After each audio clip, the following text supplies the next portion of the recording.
Good morning. Happy Thursday. Oh, the 20th. Dang, today's the 20th. Tomorrow's my son's birthday. Wow, today marks 1 year. Been at my first job, my day job, for a year. Whew. Oh, wow. I've gained so much, though, I'll tell you what. I've gained so much. Positive and negative, but I have gained it. And I'm blessed for it, no doubt. It's crazy what you can do when you put your mind to something. What you can achieve, when you put your mind to it, you quiet out the exterior and you're locked in. You're like, no, I'm going to prove this to myself. I'm going to go in every day. I'm going to give it my all. I'm going to take every challenge and see what I can gain from it. And you just go and you go and you go. And you just see how much you grow within that period of time. It's amazing to see when you stand outside and you look and you're like, wow. You look back at the last year and like, whew. A lot has transpired, a lot has come and gone. But a lot has been gained. And I like to focus on what's been gained, not lost. Something always can be lost, or something can always be gained in something that is lost. Truly. Something came to me when I was just taking a shower.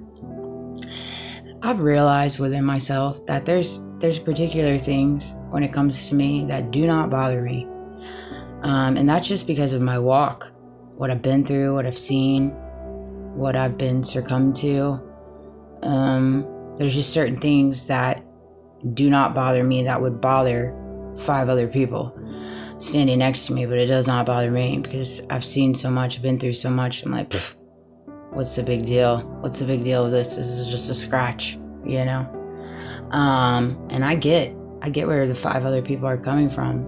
If you're able to live a particular lifestyle and not be under the looking glass, under the magnifying glass, be scrutinized or narrated, or have onlookers or have the government have their way with you. I mean, if you're lucky enough to live a lifestyle like that, you should be happy. You should be blessed. Seriously. But if you find yourself in certain areas within your life and you go through these things, it gives you a perspective of just to look at things a little differently.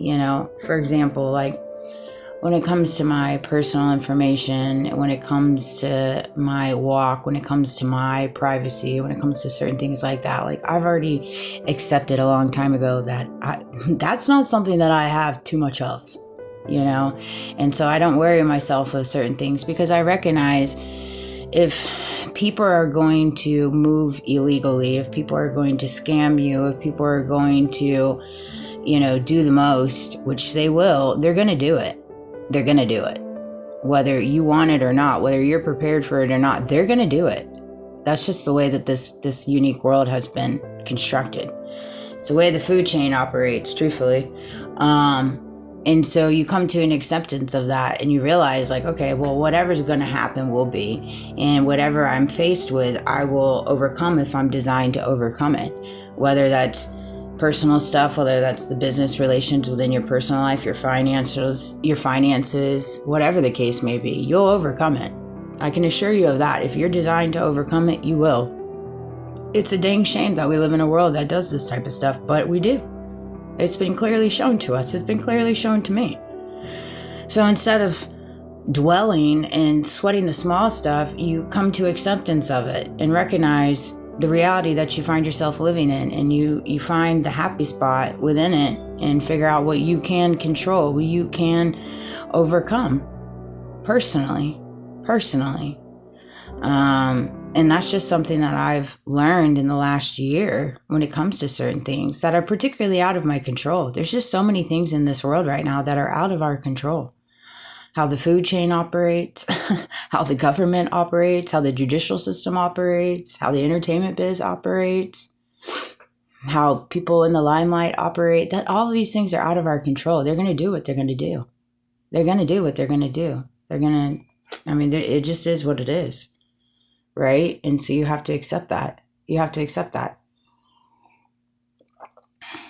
Another thing that came to me was so often enough, like I find myself in my day-to-day activities and I'm just amazed at what other people around me can overcome, and they don't see it. They don't see it. You know, I find myself a lot of the times, because I know what I went through when my son was younger and working a full-time job, crazy hours weekly, a lot of responsibility, a lot of mental just touch and pull throughout the day, based on what you do for a living. And then you get off and you go home and you have to be a mom or a dad. And some people are doing that solo dolo. You know, I did that, you know, and it amazes me. It amazes me what people can do in their day, and they don't even see it. They don't give credit to themselves. That was a big thing for me. I never gave credit to myself. And once I started learning to give credit to myself, being my own cheerleader, not so much looking for the exterior world to be the cheerleader. Sometimes the exterior world's just not going to be the cheerleader. You know, it shouldn't be that way. We should all want everybody to rise. We should all want everybody to elevate. We should all want everybody to live a happy lifestyle to the best of their abilities. You know, we shouldn't want to step all over people and, you know, buck the system and cut corners. And that shouldn't be in our wheelhouse, you know, of our day-to-day actions. Like, oh, what kind of way can we cut corners? What kind of way can we retire faster? And that's just the mentality that some people have, you know, so you give them space for that. You don't judge them for it, but understand that there are things that come with that, you know. You can just see that, you know, sometimes, because when you get to whatever it is you're looking to get to, you know, that line of achievement, that line of status quo, that line of whatever it is, fill in the blanks for you, right? Once you get to that line and then you have whatever it is you wanted to acquire, and you look around and you're not feeling great. You're not feeling great, you know, because you know what you had to do to acquire it, you know, and you have to wake up to that when you look in the mirror, you know, you just do. And it's something that will follow you no matter how much you try to hide it. You know, it'll come out in your mental, it'll come out in the words that you say, it'll come out in how you treat people, it'll come out in what you think about people. Because a lot of the times when people are bitter and they're grumpy, it's because of choices they've made, truthfully. Generally speaking, what I've found in my walk, when you come across people that are just happy and pleasant and grateful and a pleasure to be around, it's because they made choices in their life, you know, that they're proud of. They have no reason to be ungrateful. They have no reason to be unhappy. Yeah, they might have gotten the shorter end of the stick. Yeah, their straw might have been a little bit shorter, you know, and it might have been a little bit of a harder road. And they probably weren't perfect neither, you know, and they probably made some crappy choices. But at the end of the day, they're just happy and blessed, you know, to have healthy kids, to have a family, to have whatever, you know, and they're happy to clock in and clock out. They're happy not to be retired. They're just blessed to have a job in this economy, because there's a lot of people that don't. There's a lot of people that can't find work. There's a lot of people that are working that are giving like 25% and making it more difficult for the other people they work with, you know? And so there's just a lot of different angles within it, you know? But at the end of the day, you just have to learn to be proud of yourself. And in order for you to be proud of yourself, you have to start doing things that you're proud of, that your kids would be proud of. Even if they don't say it, they're watching. I can assure you of that.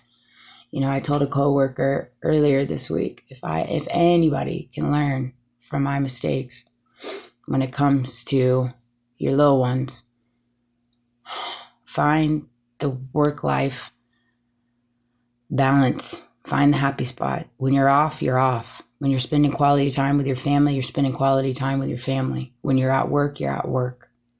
Know when to shut it off. Set those boundaries, because your kids need you there.